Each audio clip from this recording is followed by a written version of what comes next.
Lunenburg Select Board, Tuesday, September 21st, 2021. If I can ask everyone to please rise for the Pledge of Allegiance.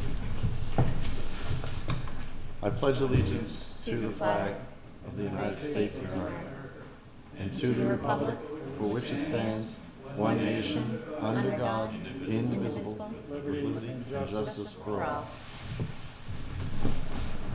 Okay, they're going to have to work on our cadence on that. There were at least 5 different paces that I counted. To set the metronome.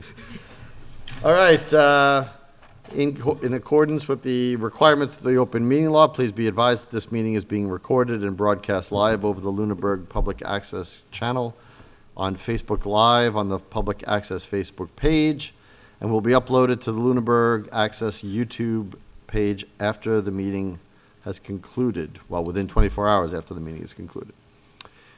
The following information is also provided for members of the public that would like to view and participate remotely in the public comment at the beginning and end of the meeting.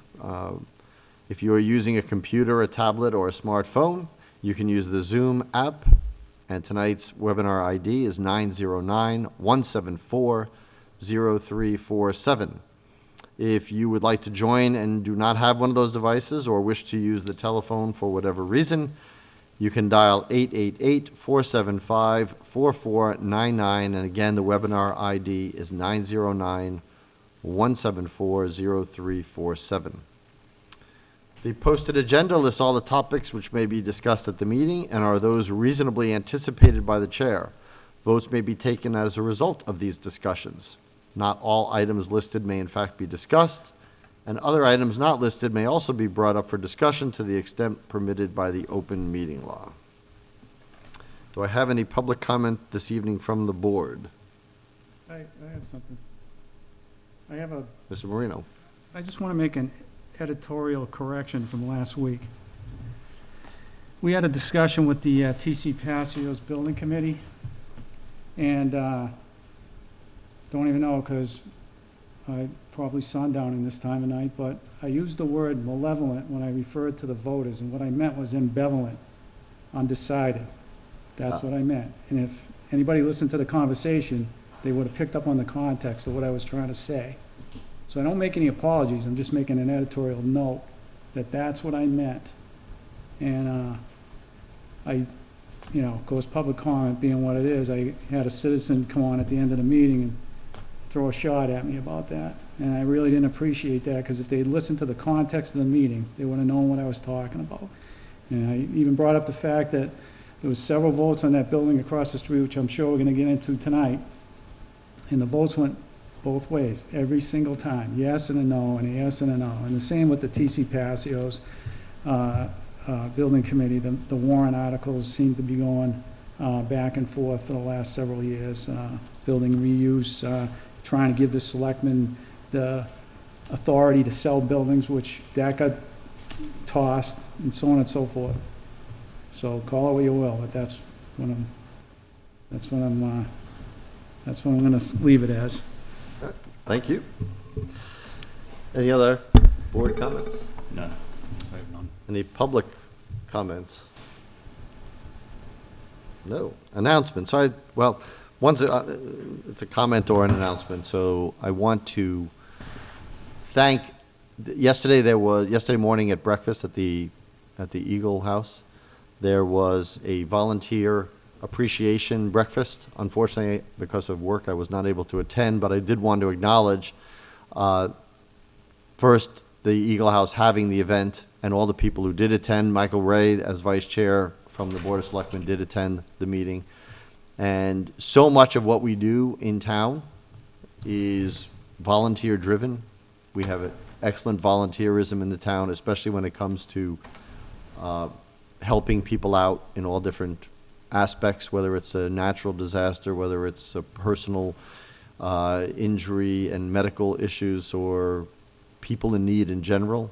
And I want to thank everybody from the town who has participated either directly, individually, or with a group such as Salvation Army or the Lunenburg Family Lions Club, and everybody who helps, because they make a huge difference in town.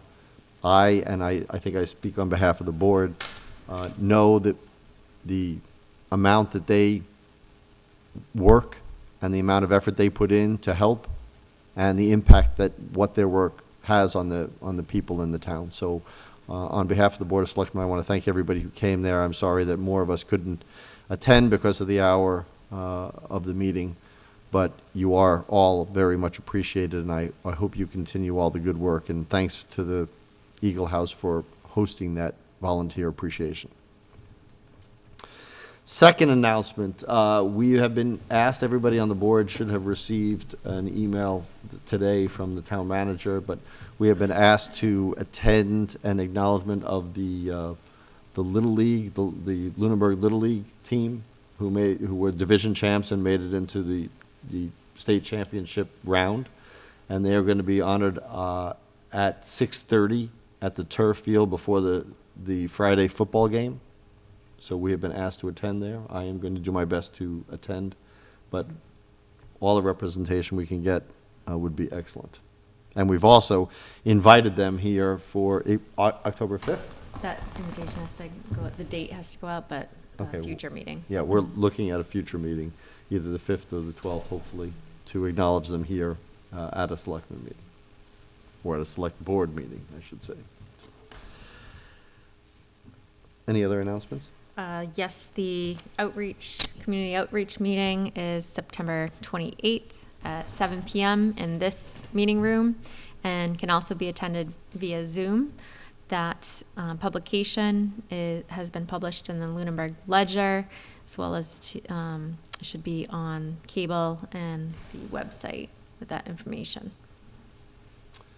Thank you. Okay, we have a little time before our first appointment, so we have people in attendance here, so I will turn it over to the town manager for the ratification of her appointment of a full-time police officer. No, I would say Matthew Pingatore, but, all right. Yeah, all right, well, you didn't anglicize it, all right, I got lucky. Thank you. Madam Town Manager. I would ask if the police chief, Chief Gamble, can come up. I even toned down the accent a bit, too, so I would have said Pingatore, but.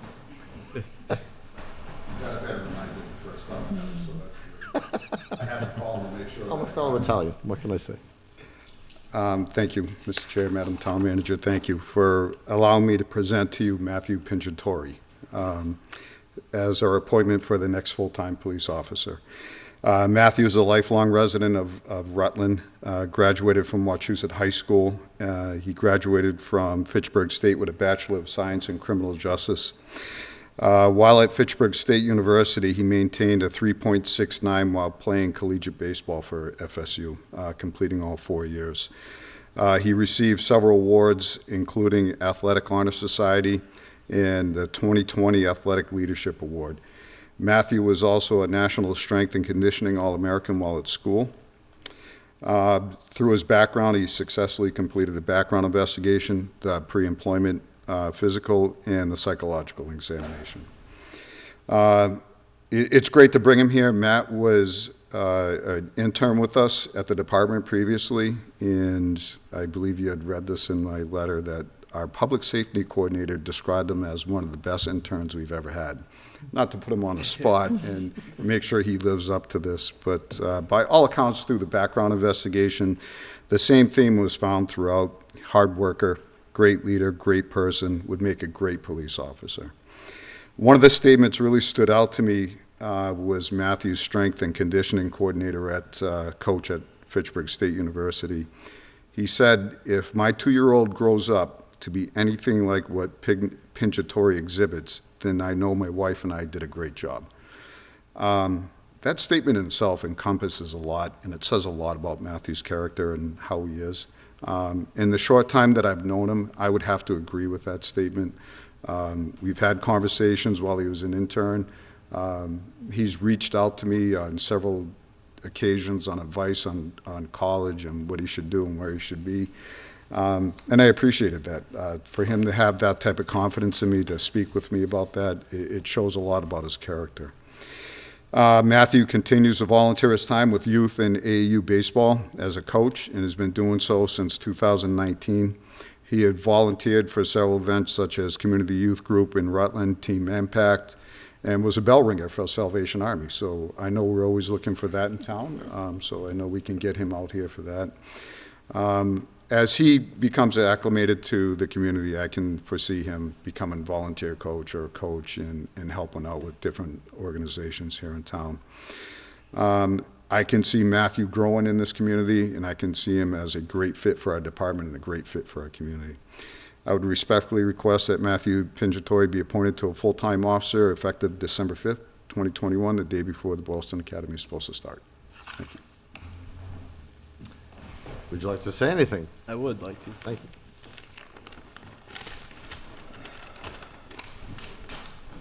First of all, I'd like to thank Chief Gamble for all those nice comments he said. I really do appreciate that.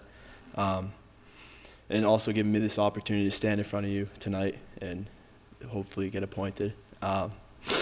2 years ago, I had the opportunity to intern in Lunenburg, and it was a great opportunity.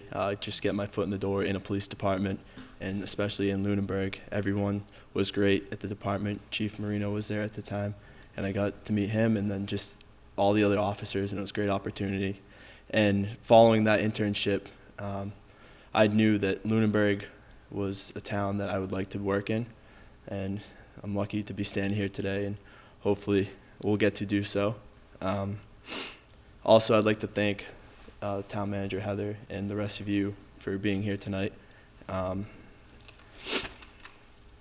As I begin this career as a police officer in Lunenburg, I definitely look forward to working with the community just to keep everyone safe, and I look forward to getting to know the community as much as possible. Thank you, everyone, for being here tonight as well. Thank you. Anybody have any questions for I have a comment, anybody? Okay, let's go ahead. all positive. No, go ahead. Yeah, I read that statement from Amanda about how Matt was the best, one of the best, and he really was. I would attest to that. Really was one of the best. Amanda always said that back then, a couple of years ago, when we brought him on as an intern. Great personality. You know, one of these guys that, and we've had, let me just say this, we've had many interns. A lot of them, our fear was that we wouldn't have the money in the budget to hire him, and we didn't want to lose him, and he was definitely on top of that list. When Matt was around, we kept tossing that back and forth, how we were going to, be able to kind of lasso him and keep him on the department, because we did lose some good help. But I'm so pleased to see him in front of us today, and I know he'll do a great job. He's a really smart kid, got a great personality for the job. He's a good fit for the department.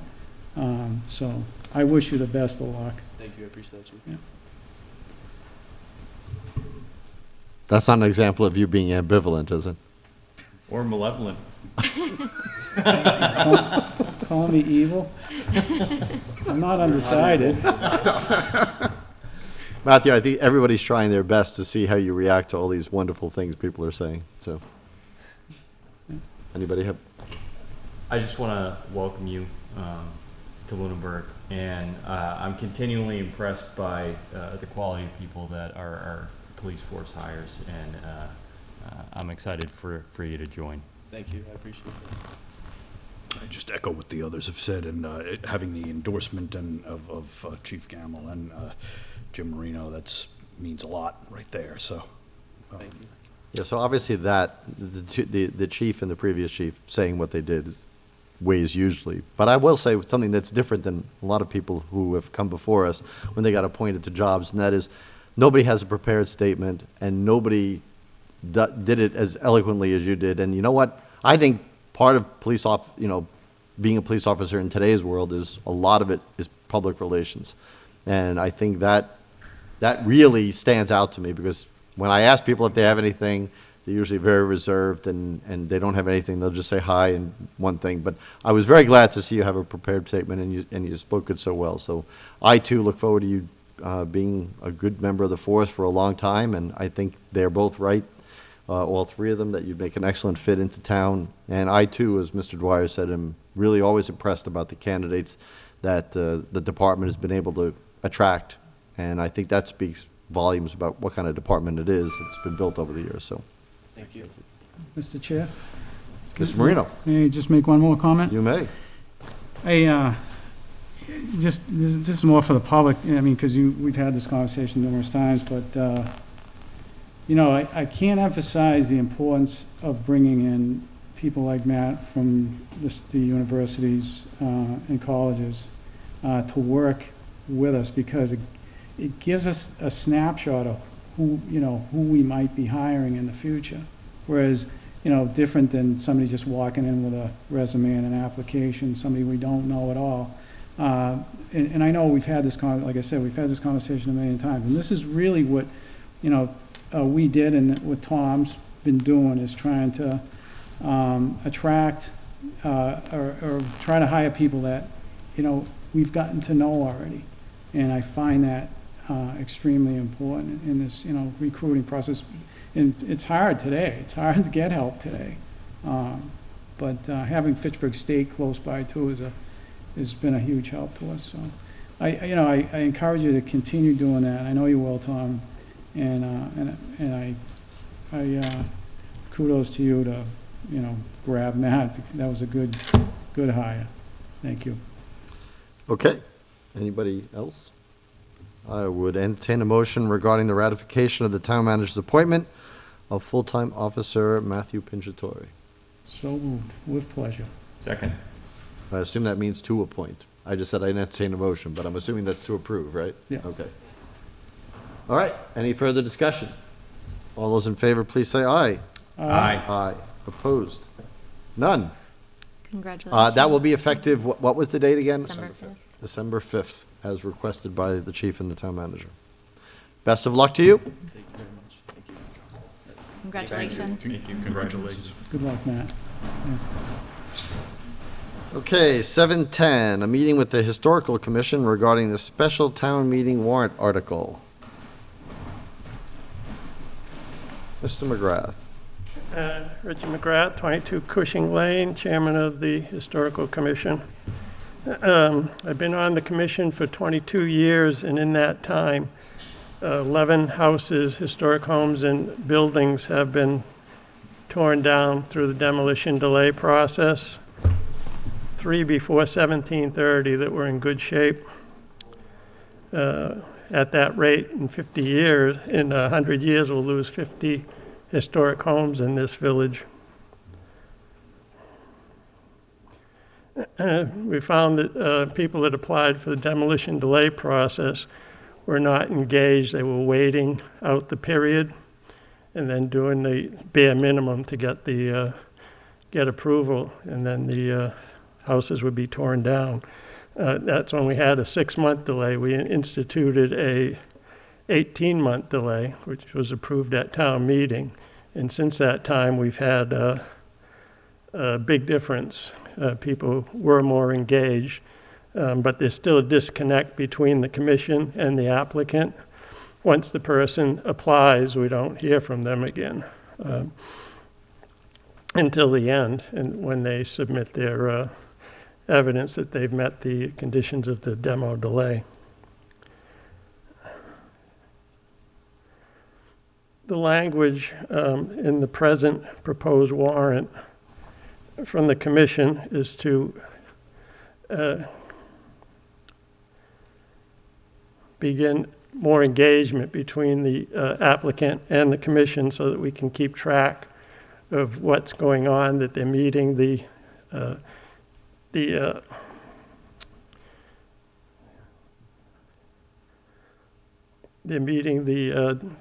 delay requirements.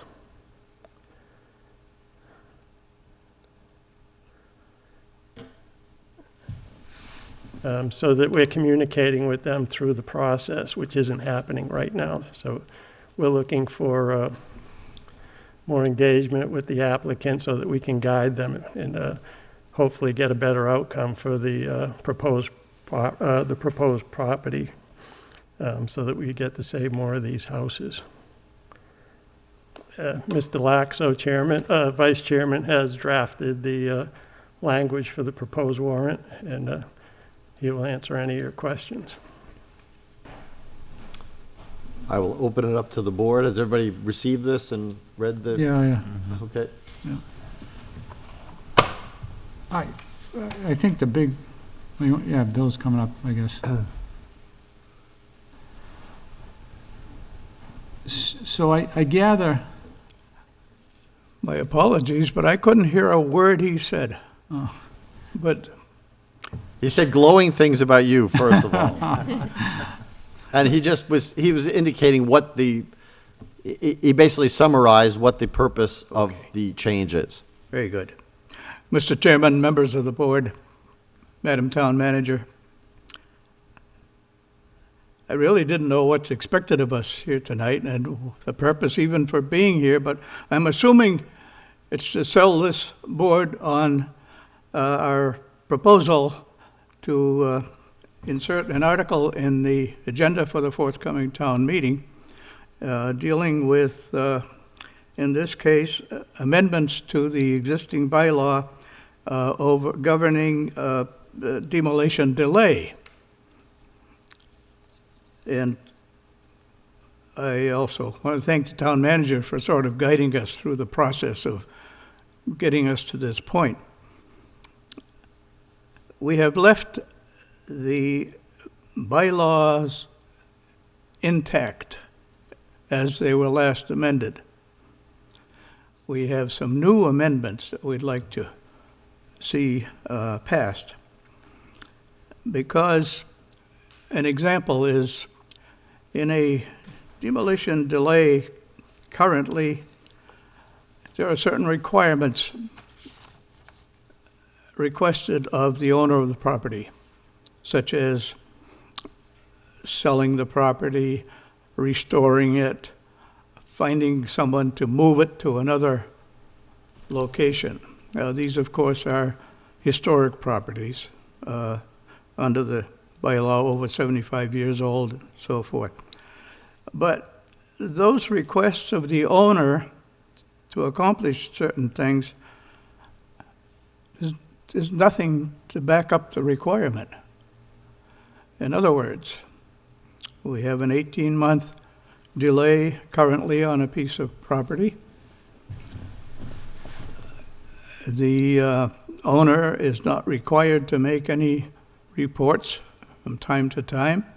He could wait until a day before the 18 months has expired and then say, well, I tried, but I couldn't get anybody to sell it to or restore it or move it or anything.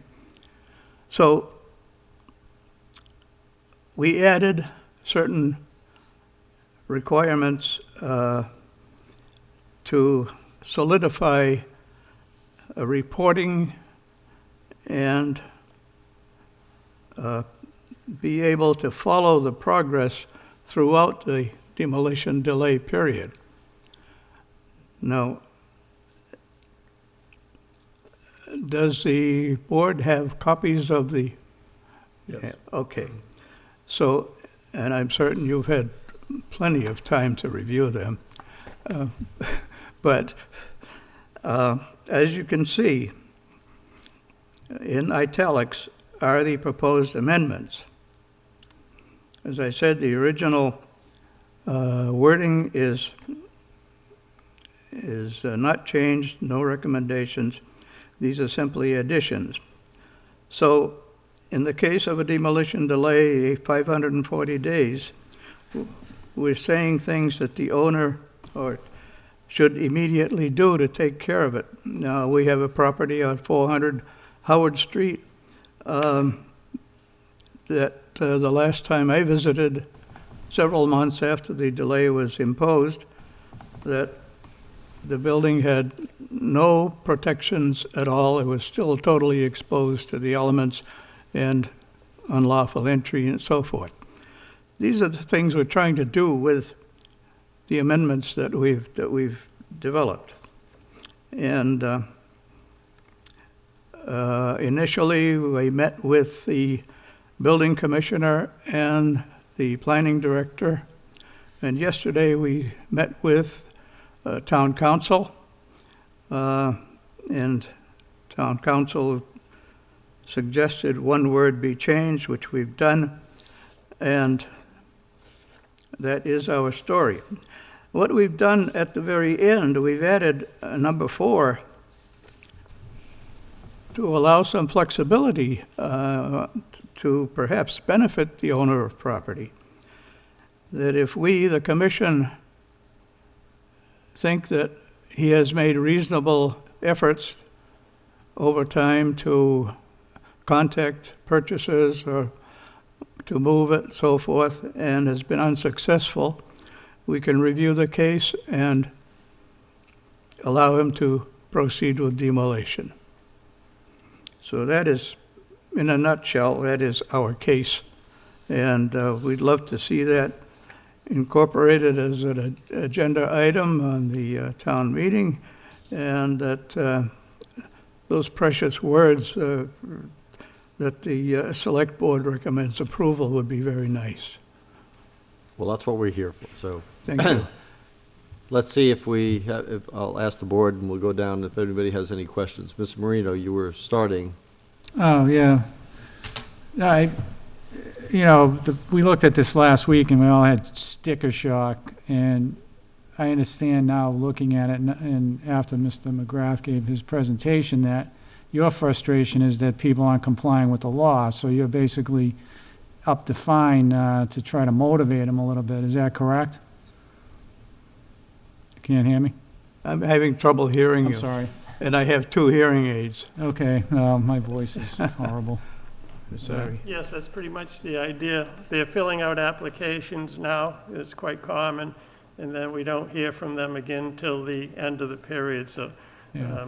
to be able to promote engagement between the commission and the owners, and as well as giving them guidance along the way, I think would benefit the commission's work and the town by saving more of these buildings.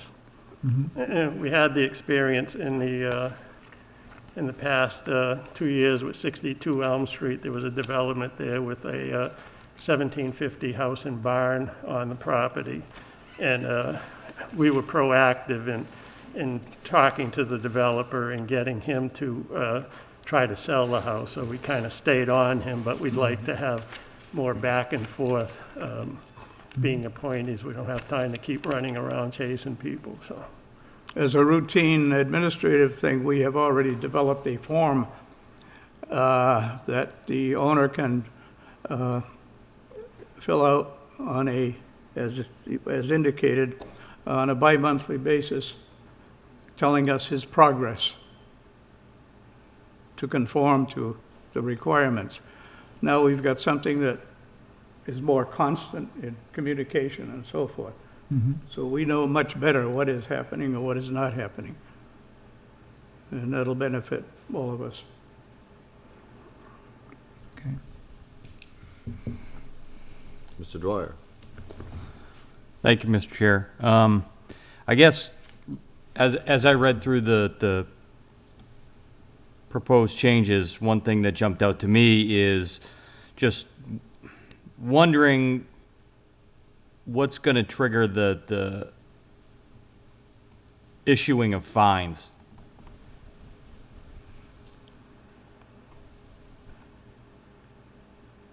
Town council mentioned that yesterday.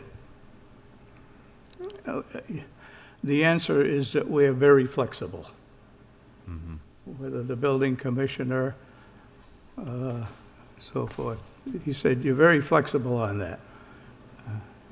Any of the commissions can, and if it's within the architectural preservation district, same thing. In fact,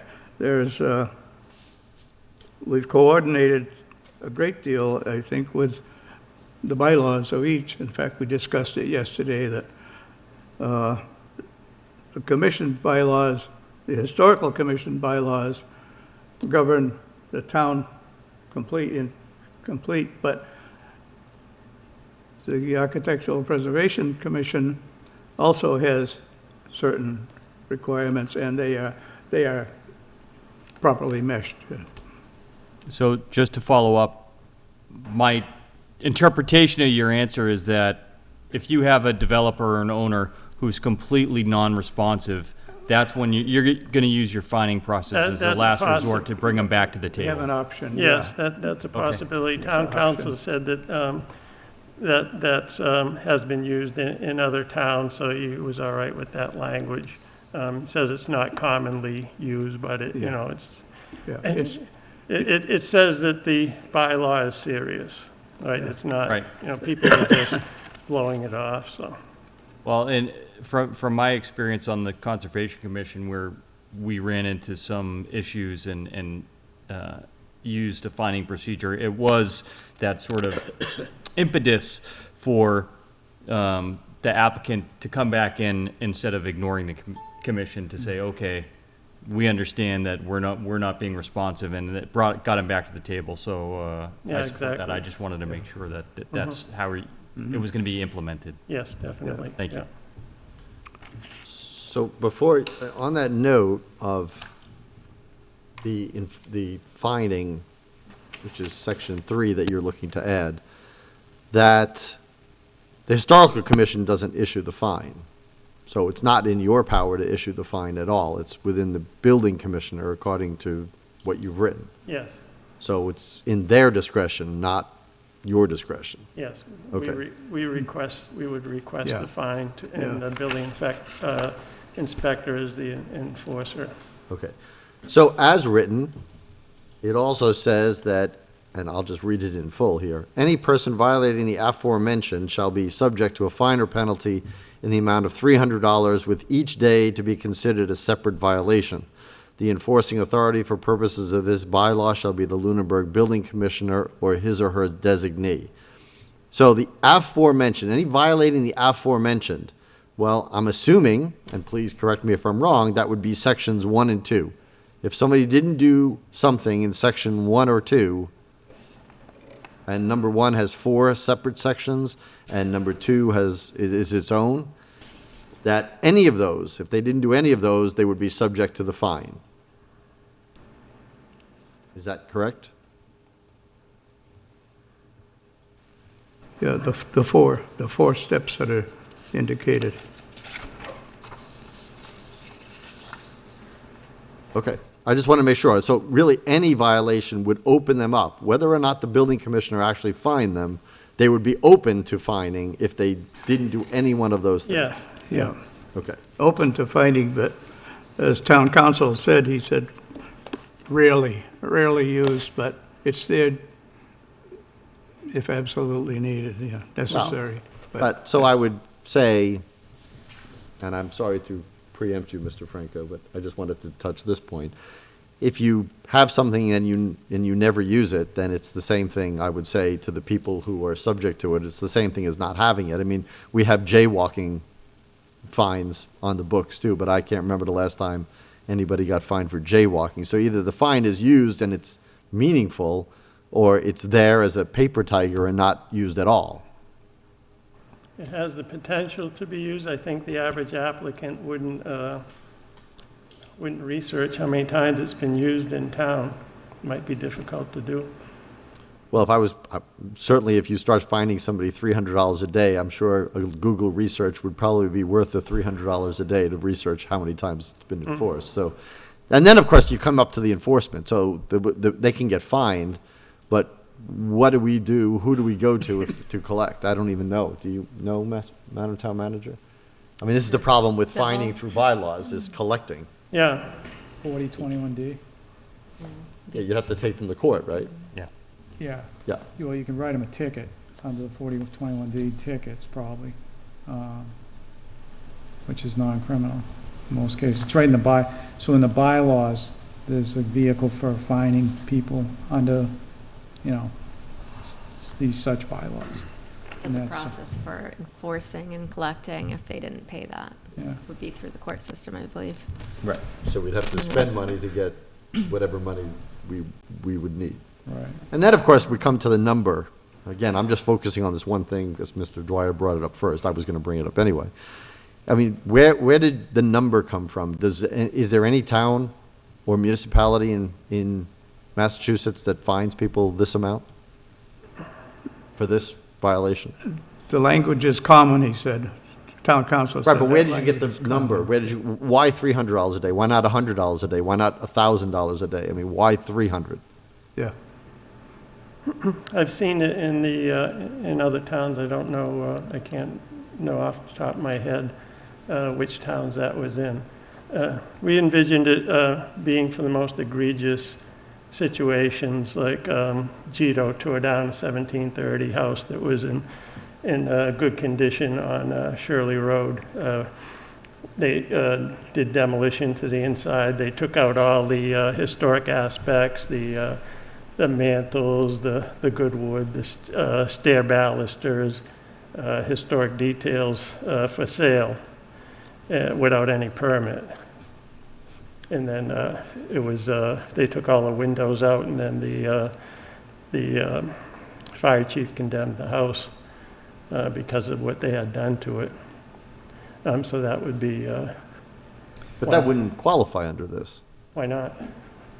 Well, because this is they didn't apply for a bylaw, they didn't ask for a demo of that building. They did all that That's before they true. requested Yeah, one. Yeah, I think you're right. So this wouldn't even apply. Right, I yeah. understand what you're trying to get at. Yes. I guess my point is, I don't think that this does that. Yeah, I'll address other things other than the fine in a second. Mr. Chair, Yes. just, the $300 is, I believe, if I remember right, under Chapter 40, that's the maximum fine for any bylaw like this. A lot of bylaws are $300 or $300 a day, or whatever. Okay. That's usually the maximum. Okay. That's in Chapter 40, I believe. So I just wanted to clarify that particular and then I will hand it off to Mr. Franco, if you have any We're questions. good now? Yeah, I didn't know if you had something. All right, so last week I've calmed down a little bit after reading this last week, and I realize tonight is the night for the hearing, and I don't know if you followed last week's meeting, but in that meeting I said I couldn't support this the way it was written at that time. I did a side-by-side comparison. Did anything change from last week on this? I don't, on this one? just the word commissions, there was a confusion okay. between APDC and historical. Okay, so I appreciate the spirit of what you are trying to achieve, and I'm a strong proponent of historical preservation. I've indicated that in the past, but I'm also a proponent of liberty, and I'm having some trouble with some of the provisions here. So basically, I appreciate the spirit of what you're trying to get at, and I could support something that I think will work, but I think that there's a lot of overreach here. For instance, so provisions A and B under 1, they purport to dictate how and with whom private parties can contract. So that's a problem for me. As long as an objective is met and a contractor is capable of meeting a set of guidelines and a set of objectives, I don't know why it has to be a contractor experienced with historical homes. So I also think that it has the potential to frustrate, that requirement has the potential to frustrate your objective. Because it could be difficult for a party to nail someone down to do that. I don't know how available these people are. You may know better than I. But if a contract, and what does that mean too? What's the threshold for a sufficient amount of experience? That's vague. Others have already stated a problem, Mr. Dwyer, Mr. Alonso, with the $300 a day penalty. I think perhaps a lesser penalty that's actually enforced would be more effective. And there are studies that, certainly in criminal law, that the likelihood of getting caught and facing some, and this is by analogy, of course, this is not a crime, but the likelihood of getting caught and facing some penalty has more of an impact than the severity of the penalty, generally speaking. So a lesser number that is actually forced with more continuity and frequency might be better. And there's also a vagary in the way you described it, the enforcement, the threshold, the flexibility was the word you used, but flexibility could be considered, and I don't want to get too crazy and in the weeds here because it's not a federal case or anything, but that could be unconstitutionally vague. How that's enforced. People wouldn't know what constitutes an actionable violation and what wouldn't, if discretion is too arbitrary and capricious. I also had the question where this number came from. If you can find models where there is such and present models as to these fines, I don't know that that would change my opinion on it, but I do think a lesser penalty is the way to go. And I do think some kind of reporting requirement, that does strike me as very reasonable, because it forces people to stay engaged. And what do you have here, every 2 months or something like that? I don't know what the interval should be, but I could generally, maybe that's the right interval. I think that makes a certain degree of sense, because it's a requirement that people keep coming back to the table and saying, okay, what have you done lately to move this along? So my current position is I cannot support or endorse this in its current form, but I appreciate the spirit of what you're trying to do, and I am totally receptive to something that I think is more reasonable and that would, I believe, achieve the objective. We put the experienced in old historic homes, a real estate broker, a contractor. We found that people were just getting people they knew, so like a friend or somebody they knew that was a real estate agent. So again, they were going through the motions to go through the process, but they weren't serious about it. That's where this language came from. Historic restoration contractors are readily available. There's a number of them in most areas. All right. And they advertise as experienced in historic homes. And there's real estate agents that also deal regularly with historic homes and understand the value of such properties. That's where that language came from. Any more questions? I had a Mr. question. Sargent? I do not. Okay. I had a question. Go ahead. Is there any consideration of hardship? Definitely, yes, yeah. And, Yeah. but not in the explicit language here? No, the commission exercises that regularly. There's a lot of people that live in historic homes that are under demolition by neglect that there's nothing you can do. Yeah, just when you said they may be utilizing a contractor they know or a real estate agent they know, it may be due to economical reasons. So do you think that language should be included? It's I just would put it in section 4. I would probably put a letter C, that it gives you the discretion.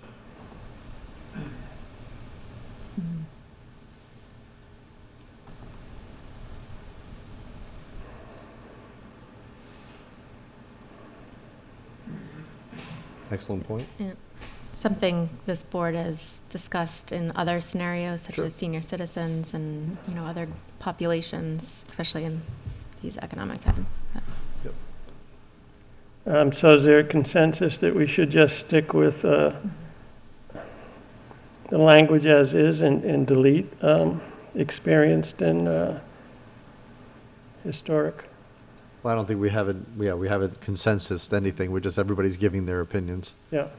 So, and I'm about to provide you mine for what it's worth. So I'll start with the things that I agree with. So section 4, I agree with, especially now with the potential for what the town manager brought up as a hardship item C. So section 4, the addition of section 4, I agree with.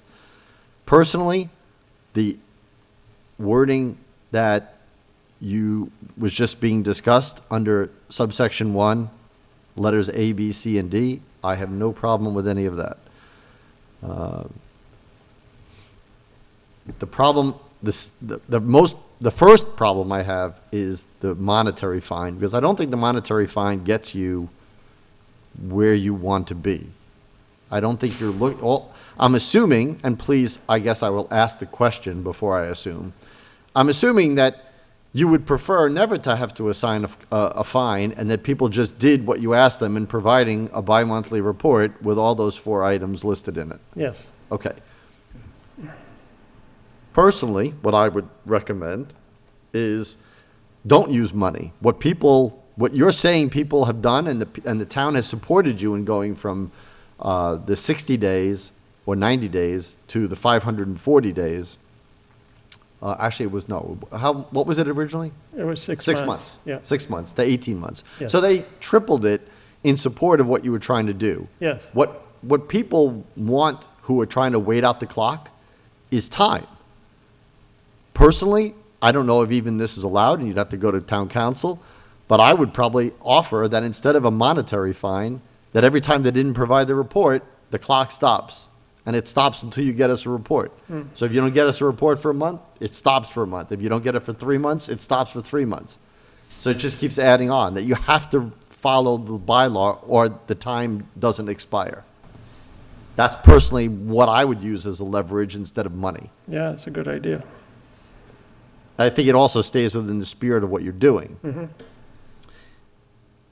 Similarly, the wording that you're using in section D about what the owner has to do, again, this also has to do with money. And this is a part that I am not supportive of. You're telling them what they have to do, and they have to properly secure the structure. Let's say the structure, when they're coming to you for the demo, isn't already secured. You're asking them to spend money on a building that they're asking you to tear down. Now, you may have a discrepancy, but to make them do work on something that they're applying for a demo on seems to be counterintuitive. I would probably say that you have to do everything you can to make sure that the building does not further lapse. Like, you can't do anything to the building to make it less structurally sound. But I think that telling somebody they have to board up the windows if the windows are broken, if the glass is broken, let's say it's a barn, or to make them redo the roof on a building that if they didn't come to you for a demo, they wouldn't have to be doing, is problematic for me. You're making them spend money on doing stuff, and some of it is even odd because you have to say, by repairing leaks in the roof or other existing sites, allowing entry of water or vermin. As I pointed out last week, there are people in this town who have mice problems in a house that they live in. So making something vermin-proof, I don't know how much money you'd have to spend to make sure no vermin get in, especially if no one's living in it, or if it's a section of the house that nobody lives in. So again, I think all of what you're adding in section D is problematic to me. I think you should probably, again, recommendation that I could support would be that they should do what they need to make sure the envelope doesn't further deteriorate. They can't do anything or allowed to be done something that would reduce the integrity from the time that they submitted the application. The language came from houses we're seeing, one in particular from a developer that was allowed to deteriorate since he owned the property.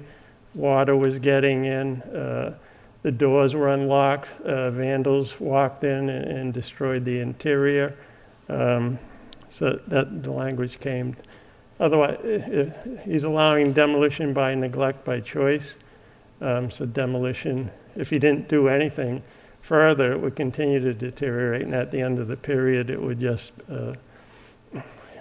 there'd be nothing left to it. I guess demolition by neglect, well, I understand that as a principle, I think is a problematic principle because it goes counter to ownership of property, right? So there's a belief and that you should be able to do, or you can't be forced to do stuff to your property that you shouldn't, that you should have a right as a property owner to do. Mm-hmm.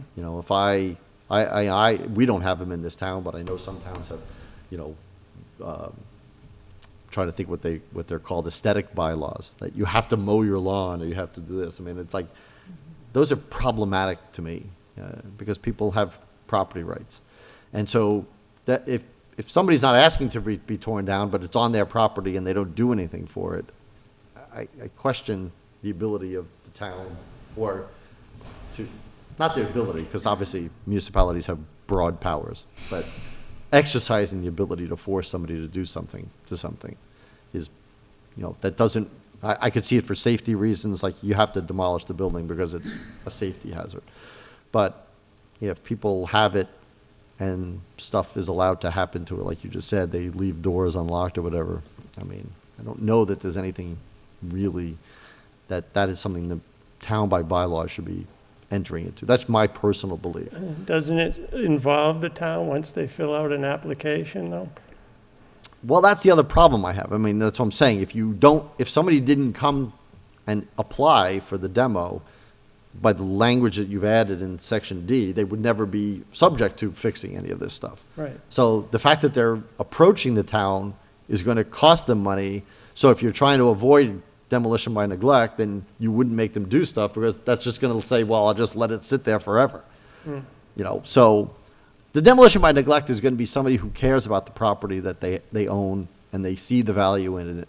And, I think you would hope, I mean, I see homes, not historic homes, but homes themselves that are in ill repair. And, again, do people have the right to live like that? Probably, as long as it's not safe, as long as it's not unsafe from Board of Health standpoint or structural standpoint. So I would say the same about historic properties. I mean, if people have them and they don't value them, I mean, it's a sad statement, but I don't know that the town wants to get involved with, getting involved with making people do things to a house or a property or a structure that meets this just because the town feels it's necessary. So the demolition by neglect, I've always had a hard time with the principle. But I think that in people who do come to it and want to see something happen, and maybe they want to see something, if we could save the property, I think what you've had without the fine and making the reporting, I think the reporting is a great idea. And I think forcing the reporting or stopping the clock is a great idea because it forces people to do something.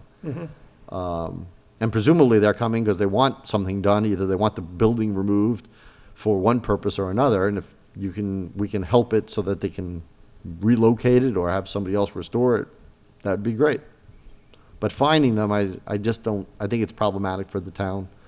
And there are other places that people get fined and we have a hard time collecting on the fees. So it really turns out to be toothless unless we want to spend time in court fighting it. So Yeah, makes sense. So as it is, I would concur with Mr. Franco. As it's written, I wouldn't support it.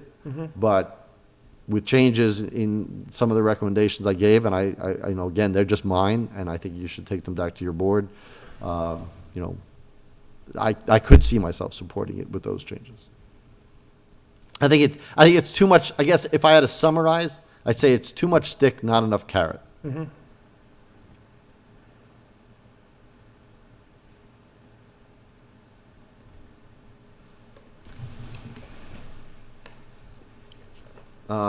We're not gonna decide on putting this on. First of all, we're gonna let you and your commission review it. And I'm also gonna ask anybody who's listening or would listen to this recording later on, if you have input or, would like to give comment on this article, give us some guidance about what you feel about it. Anybody in support of or in rebuttal of against the article, please let us know. So we have a few weeks. We don't have a meeting next week, so we have one on the 5th, and then we have to decide, I think, on the 12th whether it's going to go in the warrant. 19th is when the board signs the warrant. Okay, so by the 19th. So if anybody wants to come forward, we won't vote on this going into the warrant until the 12th at the earliest. We may wait till the 19th. But if anybody has any comments about this article and what it seeks to do, please let us know. So we should have revised our revisions in for the October 5th meeting. Yeah, the earliest you can get them in, the better. Yeah. We'll keep the spot open. That we'll put a holder. We're not going to decide on what the final warrants are going to be, and like the town manager said, until the 19th. So we'll allow you to that time to get it in, but not on the 18th. So Excellent. Let's set a time. I'd say no later than, let's say, the 10th. I don't know what day of the week that is, but I want some time to review it. So Sunday. Okay, so the 11th. I only know that because I know the 9th is my daughter's birthday. Oh, okay, there you go. Is that okay, then, that timeframe? Well, the warrant closes next Tuesday. Well, we'll hold it, so you're holding a we'll hold this placeholder. place for them, but we're not gonna have a final determination Yeah. about whether it's gonna go on the printed one until we see any changes you might make and we have a full board. Yes, excellent.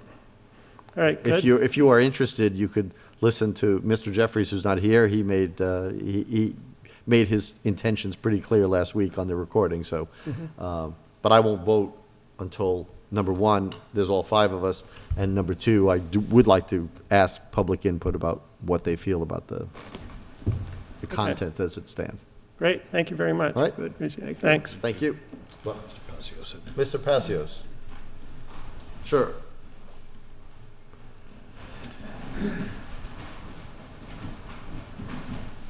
Dave Passios, 56 Whiting Street. On a quick search while you guys were talking, the towns of Mendon and Norton, I believe it is, listed $300 fines with their demolition delay bylaws.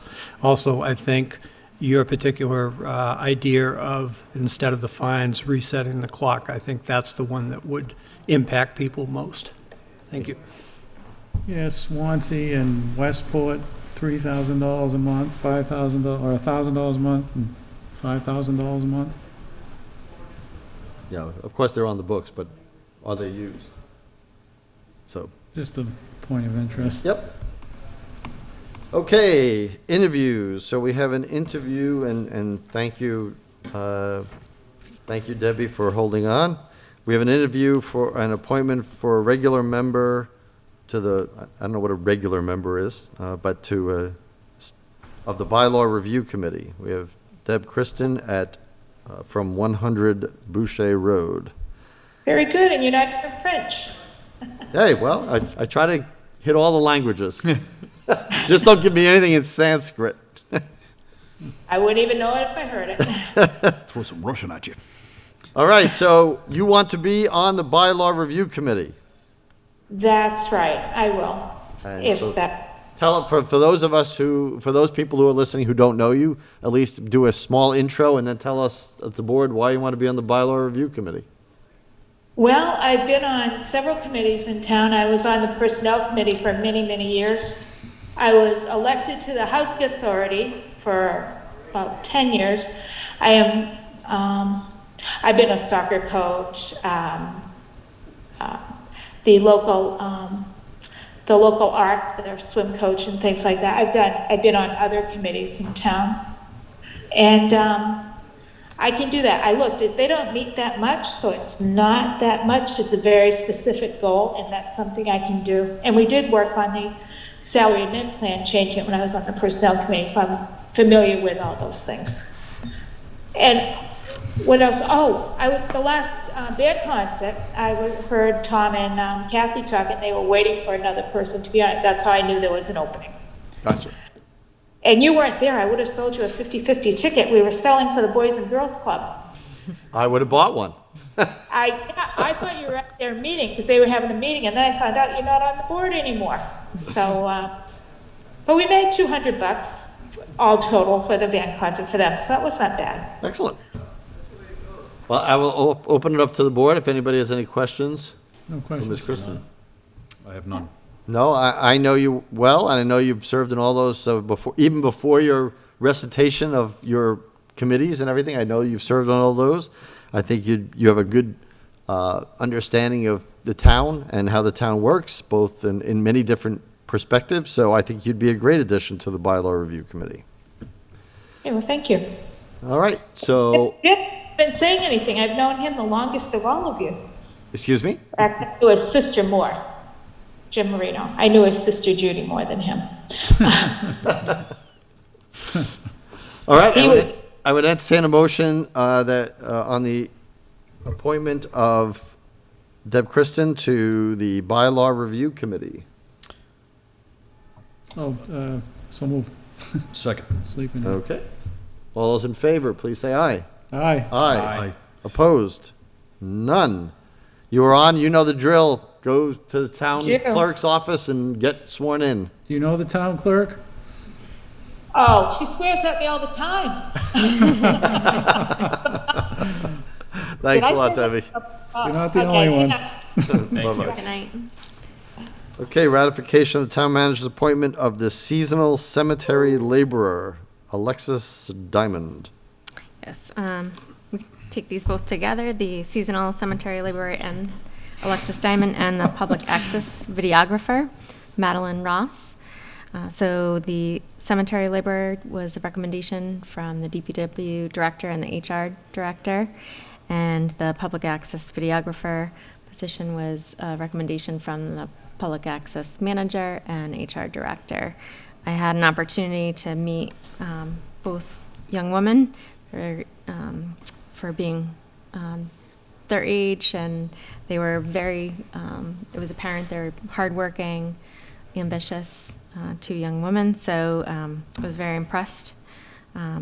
Alexis, she's currently working at Market Basket. Her experience in landscaping was working with her father. He had a landscaping business, so she started at a young age using lawnmower and weed whacker and all landscaping equipment.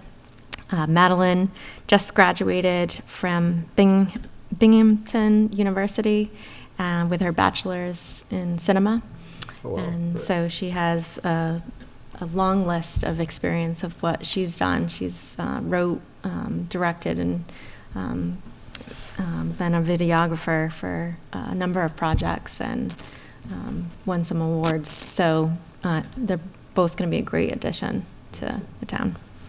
So we should see, zoom in shots and fades to get some dollies. Yes. Maybe hire some best boys and gaffers. Make sure you floss. Give it a whole dramatic flair that it doesn't have now. Okay, I would entertain a motion regarding both town manager appointments for seasonal cemetery laborer Alexis Diamond and public access videographer Madeline Ross. I move we appoint Alexis Diamond to the position of seasonal cemetery laborer and Madeline Ross to the position of public access videographer. Second. Any further discussion? All those in favor, please say aye. Aye. Aye. Opposed? None. All right, thank you. Town manager report. All right. Announcement of existing vacancies. There are 2 vacancies on the Architectural Preservation District Commission, 1 citizen at large and 1 representative from the Historical Commission. 1 vacancy on the Capital Planning Committee. That is a citizen at large appointed by the town moderator.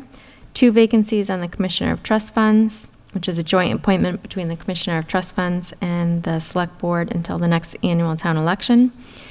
Multiple vacancies on the Economic Development Committee, 1 vacancy on the Senior Work-Off Program Committee, and 1 associate vacancy on the Zoning Board of Appeals. Anyone interested in serving on any of these committees or boards can obtain the application form on the town website, complete it, and return it to the Select Board's office. The current economic employment opportunities with the town include a board and committee clerk position, which is a part-time, non-benefited position, a digital services staff librarian position, which is a part-time, part-time benefited position, a assistant to the sewer business manager, which is a part-time position, which they will be seeking a budget amendment at the upcoming special town meeting to make it a benefited position. And the trash and recycling coordinator position. This is something I discussed throughout the budget cycle and for fiscal '22. That would be funded through a grant and is a temporary position. It's part-time, non-benefited. There's more information on each of these positions on the town website as far as how to apply and a description of each of the positions. Update on 925 Mass Ave. I received correspondence from Mass DEP's leaking underground storage tank coordinator this week regarding the outcome of the September 14th meeting that they had regarding possible federal funding for the LUS program.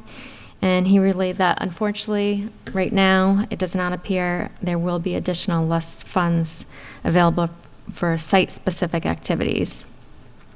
The EPA did inform him that the U.S. Senate version of the infrastructure bill had funds for the LUS program, but the House version does not. So he will keep us posted if anything changes. In the meantime, our environmental site assessment consultant has reached out to Mass Development about whether this site could be competitive for any funding opportunities through Mass Development. And the response was yes, but the new Community One Stop for Growth funding will not be released until next year. We will need to work on a scope of work for the project to send to Mass Development in the near future, and they will work with us on any other potential avenues. So unfortunately, not the news I wanted to hear or the town wanted to hear this time, but we'll continue our any kind of avenue we can search for funding and how to get this property revitalized. Information technology update. As I relayed last week, I've engaged an IT consultant to come in to provide an assessment of our IT needs. My plan is to utilize the services of this consultant in place of an IT director for the remainder of fiscal '22. This will provide us an opportunity to assess all of our needs and whether outsourcing this management level position is better suited to our needs on a trial basis. COVID-19 update, the weekly update from the Board of Health on the total number of new cases reported between September 5th and September 18th was 56. The current positivity rate for Lunenburg as of September 18th was 6.11%. In other meetings, events, and announcements, the farmers market is being held on the Ritter Lawn every Sunday until October 10th, 10 a.m. until 12:30 p.m. And the fall special town meeting is Tuesday, November 16th at 7 p.m. Warrant articles are due by 5 p.m. next Tuesday, September 28th. Any questions for the town manager? No questions. I will say regarding the COVID update, that we don't, of course, we don't have the numbers of anybody. These are just positivity rates, and we don't know about hospitalization or anything. We haven't heard, I haven't heard of any other deaths. But the scientific studies show that the best way to avoid getting the virus, of course, is getting vaccinated, and the best way, if you do get it, even if you've been vaccinated, is the best way to stay out of the hospital. So I'm hoping that people are, I don't know what the rate is in Lunenburg. I'm hoping it's high for the people getting the vaccine, but the positivity rate is only one number. It's not a good number that it's 6.11, but if people are getting that and they have very mild symptoms that keep them sick but at home and recoverable, great. So anybody who hasn't gotten it, I encourage people to, get the vaccine if you haven't already. Okay. FY 2023 budget priorities. All right, and this is, annually I do a update to the board on what I foresee as budget priorities. This is very preliminary because we haven't, the full budget season hasn't got fully underway. So this is, I have had preliminary meetings with certain departments regarding what they foresee as their needs for fiscal '23. But after more thorough discussions and a broader review of requests, then I would make certain recommendations on those within the budget. In terms of the needs that have been previously vetted and discussed, my budget recommendation will continue to include the 10-year staffing plan for the police department and the 5-year staffing plan for the fire department, as well as previously discussed the need to split out the facilities from the Department of Public Works due to the extent of all the responsibilities under that department is a lot for one department head to handle. So that would be one of my budget priorities as well as additional need for IT assistance, and that's a high priority for this upcoming budget as well. Outside of staffing needs, there's a continual need to address the maintenance of our aging buildings, including the Brooks House, the Public Safety Building, and the Town Hall.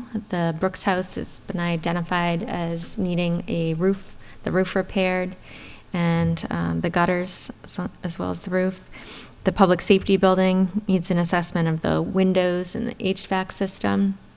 There's been loss of heat through the windows since it's been built.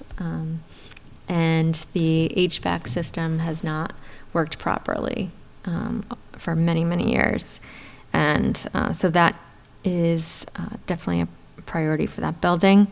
And the town hall, if anyone's been in the town hall basement, I'll bring you down there if you're interested. There's many, many exposed wires, some going, non-functional. So that's a project that needs to be undertaken as well.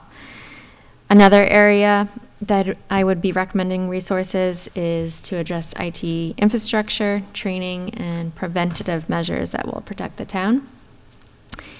So that's overall just a high-level view of what budget priorities I'm seeing it right now.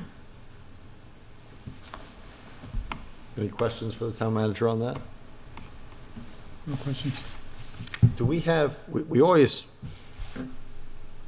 well, not we always, we often have requests late on in the budget cycle at the state level for projects that may be shovel-ready or anything. Do we have any such things in the wings that we're looking for, just in case any of our legislators come to us and say, hey, give me last minute, what are your requirements? We typically, last year, we discussed that in October, so legislative priorities. So essentially, we draw usually on our capital projects. Right. And in discussions with the legislators, what realm of range we would be potentially funded. Okay. Anybody have anything else on this? So yes, high level, Any we'll be hearing questions? more about that, I'm sure. Yes. Yeah. Discussion on the Senior Work-Off Program Committee and the creation of a policy. So there's a draft policy in your drive. So this, essentially, I am putting forth a recommendation.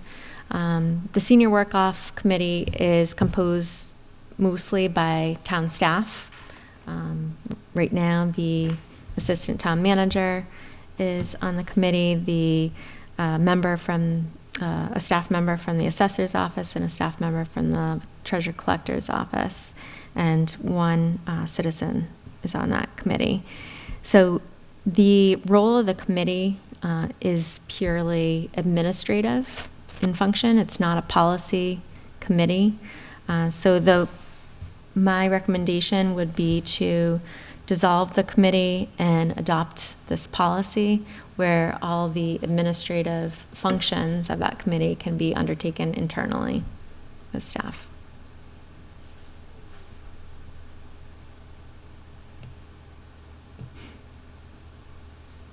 Okay, I'd be the first to say I did not read this whole thing, so I'm going to take this as an introduction of this. Mm-hmm.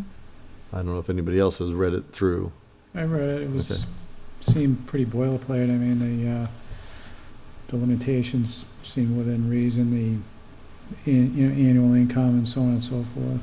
It seemed very reasonable to me. A lot of it's drawn from what we currently follow as, we've discussed in the past, you can't pay more than state minimum wage, so we set the bar as, we will not pay less. We'll pay state minimum wage as it increases each year. Okay. As far as the rate, there's statutory limits built within senior work-off program, so those all are throughout the policy.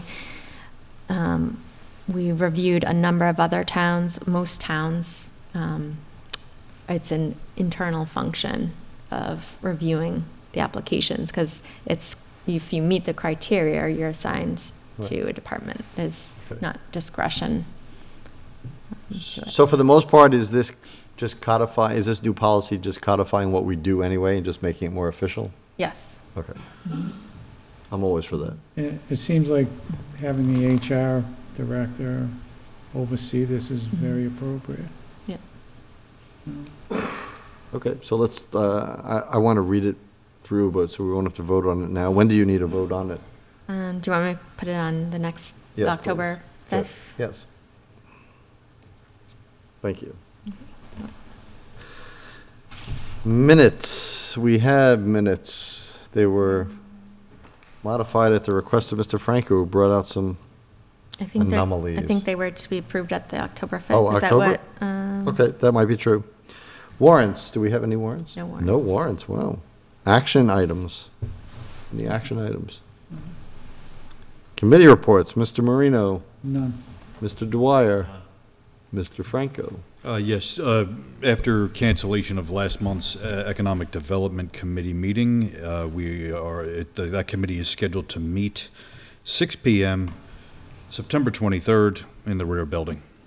Okay. The Capital Planning Committee met this evening before tonight's meeting, where we had a reorg.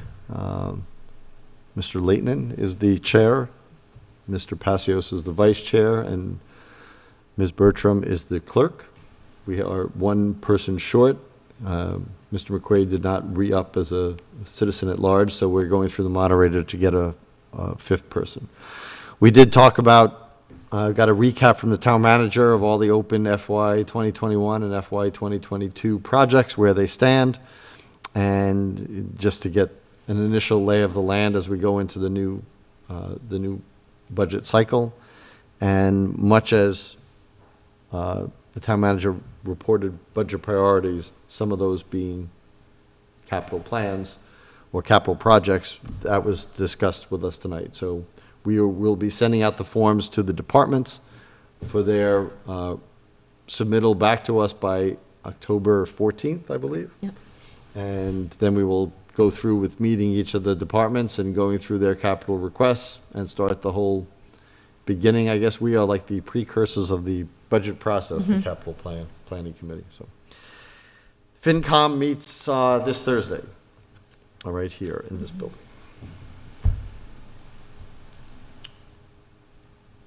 Old business, discussion on any special town meeting warrant articles. Have there been any changes since last week?